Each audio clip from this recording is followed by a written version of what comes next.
Nice afternoon! Sa dami ng usapin na kinakaharap ng ating bansa sa ngayon, sa karapatang saklaw ng ating exclusive economic zone sa karagatan ng ating bansa at ang nararanasang panggigipit sa ating hukbo ng mga sundalo o ang sandatahan ng tanod baybayin ng bansa, maging ng ating mga mangingisda sa loob mismo ng ating teritoryo. At ang banta sa seguridad ng bansa laban sa dayuhang nagpapanggap ng mga Pilipino. Nais mo bang mapukaw muli ang ating kamalayan at maibalik ang ating pagiging nasyonalismo? Tara at samahan niyo kong balikan ang ating kasaysayan sa pamamagitan ng sining. Sa kahabaan ng Padre Burgos sa Maynila, ang dating gusali ng Legislative ay ngayon National Museum of Fine Arts o ang pambansang museo para sa Pinong Sining. Ang gusaling ito ay nagpapakilala ng likas na talino ng Pinoy sa sining at pagpipinta.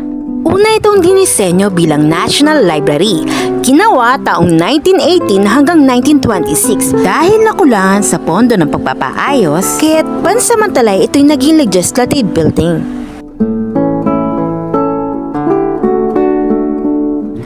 Taong 1945, buwan ng Pebrero sa panahon ng pananakop ng Hapon, ito'y pansamantalang naging kanlungan ng hukbong sandatahan ng puwersa ng Hapon, nilagakan ng armas at pansamantalang naging base militar.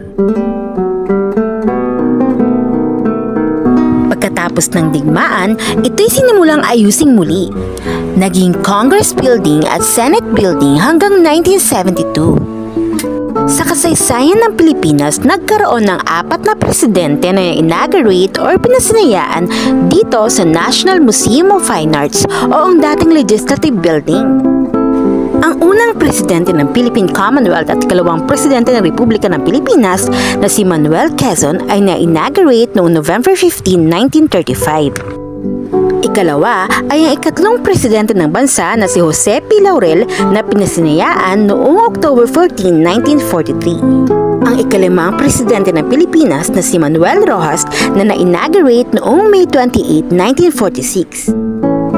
At ang huli ay ang kasalukuyan at ika-17 presidente ng Republika ng Pilipinas na si Ferdinand Bongbong Marcos Jr. Ang National Museum of Fine Arts ay tahanan ng iba't ibang likhang sining at gawang kamay ng mga pinakatanyag na alagad ng sining sa ating bansa. Sa entrada at unang palapag ng museum ay bubungad sa atin ang agaw atensyon at pamosong pinakamalaking obra ng pintor, eskultor at isang alagad ng sining na si Juan Luna, ang Spoliarium. Ang tinaguriang the greatest work of the greatest Filipino artist of the 19th century. May sukat na 4 by 7 meters at nanalo ng gintong medalya sa prestigious Madrid Art Exposition taong 1884. Tampok din ng iba't ibang gawang kamay sa pag-aaral ng oleo ni Juan Luna. Isa na nga rito ang kontrobersyal niyang painting na orihinal na pinangalang Paz Pardo de Tavera, hango sa pangalan ng kanyang may bahay. Dahil nga sa pagiging kontrobersyal ng painting na ito, ito'y muling pinangalan bilang Portrait of a Lady. Dito din matatagpuan ang The Assassination of Gobernador Bustamante, likha ng kaibigan at kasabayan ni Juan Luna na si Felix Resurrección Hidalgo, isa ring alagad ng sining sa pagpipinta. Tampok din ang napakalaking serya ng likha ni Carlos Butong Francisco, ang Old Senate Session Hall, bilang paglalarawan sa kasaysayan ng Kamaynilaan. Dito rin ay may bulwagan para sa ating pambansang bayani na si Dr. Jose Rizal, tampok ang kanyang mga likha at obra. Mayroon ding bulwagan na likhang sining na may temang Kristyanismo na laganap noong ika-17 siglo hanggang ika-19 na siglo, kung saan nasa ilalim ng kolonyal na pamamahala ng Espanya. Tampok din ang bulwagan na naglalarawan sa imperial na okupasyon ng puwersa ng Amerikano at Hapon at ang pagkawasak ng Kamaynilaan. Mayroon ding bulwagan para sa buhay at likha ng isa pang alagad ng sining na si Guillermo Tolentino sa larangan ng eskultor.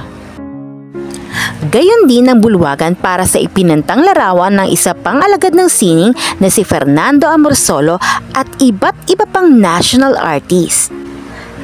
Ang museo bukas mula alas 9 ng umaga hanggang alas 6 ng gabi, Martes hanggang Linggo maliban sa holiday, at kailangan lamang ng isang ID.